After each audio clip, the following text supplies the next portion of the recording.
శరీరం 5 భూతాలతో తయారైందని తెలుసు. అయితే ఆ 5 పంచభూతాల రూపంలో పరమశివుడు ఎలా వెలిశాడో తెలుసా? ఈరోజు ఈ వీడియోలో ఆ 5 పంచభూత లింగాల మహత్యాన్ని అయితే తెలుసుకుందాం. ప్రకృతి యొక్క 5 తత్వాలు భూమి, ఆకాశం, నీరు, నిప్పు, వాయువు. ఈ 5 పంచభూతాల రూపంలో పరమశివుడు పంచభూత లింగాలుగా ఉద్భవించాడు. ఈరోజు ఈ వీడియోలో ఆ పంచభూత లింగాల మహత్యాన్ని, ఆ స్థల పురాణాల గురించి అయితే తెలుసుకుందాం. వీడియో చాలా ఇంట్రెస్టింగ్ గా ఉంటుంది, ఎండ్ వరకు చూడండి. పంచభూత లింగాల్లో మొదటి లింగం పృథ్వీలింగం. ఈ లింగాన్ని సాక్షాత్తు పార్వతీదేవియే తయారు చేసింది. ఈ లింగం తమిళనాడులోని కాంచీపురంలో ఉంది. ఇక్కడ పరమశివుడు ఏకాంబరేశ్వర స్వామి రూపంలో మనకైతే దర్శనం ఇస్తాడు. ఒకసారి పార్వతీదేవి శివుడి కోసం తపస్సు చేయాలని నిశ్చయం చేసుకొని మట్టితో శివలింగాన్ని అయితే తయారు చేసి ఆ లింగానికి పూజలు చేసేది. వరదలు వచ్చినా సరే లింగం పాడవకుండా ఆలింగనం చేసుకుని లింగాన్ని రక్షిస్తుంది.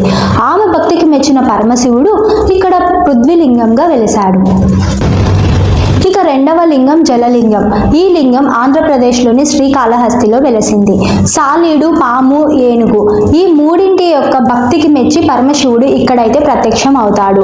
అందుకే వాటి పేరు మీదుగానే ఈ ప్రాంతానికి శ్రీకాళహస్తి అని పేరైతే వచ్చింది.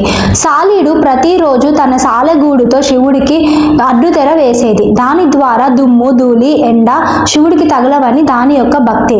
ఇది క్రియాచర్యకి, సేవా భక్తికి ప్రతీక. రెండవది పాము. పాము ప్రతిరోజు ఒక రత్నాన్ని అయితే స్వామివారికి అలంకరించేది. ఇది అలంకరణ యొక్క శక్తికి అయితే ప్రతీకగా ఉంది. ఇక మూడవది హస్తి అంటే ఏనుగు. ఏనుగు ప్రతిరోజు గంగా జలాన్ని తెచ్చి శివుడికి అయితే అభిషేకం చేసేది. ఈ మూడు ఒకరోజు గొడవ పడి వాటి ప్రాణాలని శివుడికి అయితే అర్పించాయి. వాటి యొక్క భక్తికి మెచ్చి పరమశివుడు ఇక్కడ స్వయంభువుగా వెలిశారు. లింగం నుంచి ఎప్పుడు జలధార కారుతూ ఉంటుంది. అందుకే దీనిని జలలింగం లేదా జలతత్వానికి ప్రతీకగా భావిస్తారు. అండ్ ఈ మూడింటి యొక్క భక్తికి మెచ్చి పరమశివుడు వాటి పేర్ల మీదుగానే శ్రీకాళహస్తిగా అక్కడ ఉంది. అండ్ లింగాన్ని శ్రీకాళహస్తీశ్వరుడిగా మనమైతే పూజించుకుంటాం. ఇక మూడవ లింగం అగ్నిలింగం. ఇది తమిళనాడులోని తిరువన్నామలై అనే ప్రాంతంలో ఉంది. ఒకసారి బ్రహ్మ, విష్ణువు ఎవరు గొప్ప అనే వాదనలతో ఉంటారు. ఆ సమయంలో పరమశివుడు అగ్ని రూపంలో అగ్నిలింగంగా వెలిశారు. ఆది అంతం తెలుసుకోలేక బ్రహ్మ, విష్ణువులు ఓడిపోతారు. పరమశివుడు ఇక్కడ అగ్ని రూపంలో వెలిశారు కాబట్టి అగ్నిలింగంగా పూజించుకుంటారు. ఇక నాలుగవ లింగం వాయులింగం. ఈ లింగం తమిళనాడులోని తిరువన్నావై కావల్ అనే ఊర్లో అయితే ఉంది.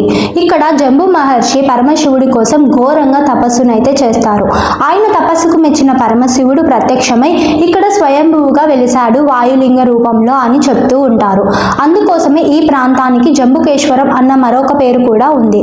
అయితే మరొక కథ ప్రకారం వాయుదేవుడు తన అహంకారాన్ని వదులుకోవడం కోసం ఇక్కడ పరమశివుడికి ఘోరంగా తపస్సునైతే చేశారు. ఆయన తపస్సుకు మెచ్చిన పరమశివుడు ఇక్కడ వాయులింగంగా వెలిశాడు అని చెప్తూ ఉంటారు.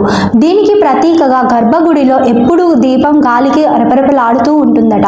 కానీ గాలి వచ్చే మార్గం మాత్రం ఎవ్వరికీ కనపడటం లేదట. ఇక ఐదవ లింగం అతి ముఖ్యమైన లింగం ఆకాశలింగం. తమిళనాడులోని చిదంబరంలో ఈ లింగం అయితే మనకు దర్శనం ఇస్తుంది. ఇక్కడ శివుడు లింగ రూపంలో మనకు కనపడడు. ఖాళీ స్థలంనే శివుడిగా పూజిస్తారు.